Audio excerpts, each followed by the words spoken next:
Pour cette dernière vidéo, je vais voir un peu avec vous les types de soutien que vous allez quand vous utiliserez Kobo Toolbox. Je pense que un vrai avantage de Kobo, c'est que c'est open source. Donc, il y a beaucoup de gens qui l'utilisent et qui l'améliorent chaque jour et aussi qui donnent des soutiens gratuits. Donc, par exemple, des gens comme moi qui font ces tutoriels ou des autres choses comme ça. Donc, d'abord, je pense un ordre de préférence, ce que vous devrez faire, c'est de voir les tutoriels ici, right? Si vous savez déjà les vous, et vous avez des questions, peut-être vous avez oublié, donc revoir les tutoriels. Il y a peut-être un chapitre que vous avez besoin de le voir 2 ou 3 fois. Après, il y a aussi le website support.kobotoolbox.org. Ça, c'est tout en anglais, mais apparemment, tu peux translate avec Google un peu. Mais je pense que le meilleur, c'est d'aller directement en français, en anglais. Ça ne marche pas très bien. Donc, ici, vous avez tous les supports de l'équipe professionnelle de Kobo. Donc, si vous avez besoin d'avoir, qu'est-ce que c'est regex, par exemple. Donc, s'ils vous donnent restricting the text responses with regular expressions, right? Donc, celui-là, c'est tout écrit en anglais. Mais vraiment, si vous voulez, vous pouvez voir un peu, soit les lire tranquillement et essayer de faire des dessins, ou sinon traduire avec Google Translate. Et ils ont toujours une petite exprimation et après un ou deux photos de comment ça semble.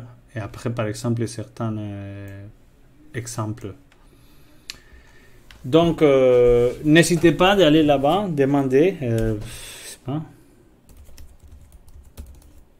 restrictions, ou si vous voulez mettre des photos, parce que il y a beaucoup de chances que la collection que vous aurez sera déjà décrite ici par une personne de l'équipe de Kobo Toolbox.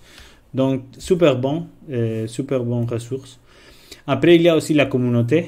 Donc quand vous avez vu les tutoriels, vous n'arrivez pas à voir comment ça fait. Vous avez lu les websites de support.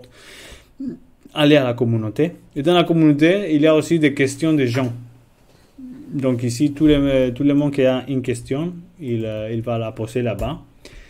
Et peut-être il y aura des autres gens qui vont vous dire, bon, j'ai utilisé ça. Par exemple, comment utiliser les scores tag. No? Is anyone successfully using the rank and score and compare function in the analyzer? Les choses que je vous dis, je ne sais pas très bien comment l'utiliser, je ne l'utilise pas trop.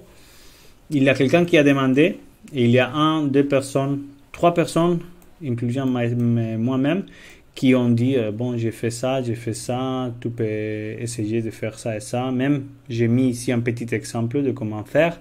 Et il y a une autre personne, de France, qui a mis un lien sur leur website pour faire les meilleures utilisations de celui-là. Donc la communauté, très bon aussi, très bon soutien. Peut-être ça ne sera pas nécessairement le lendemain que vous allez avoir une réponse, ou peut-être jamais, mais vous pouvez tester. Après, si tu es un personnel de Norwegian Church Aid, tu peux m'écrire, moi ou ma collègue Ochel, peut-être on peut vous donner aussi des soutiens ou mettre des questions dans les descriptions de vidéos.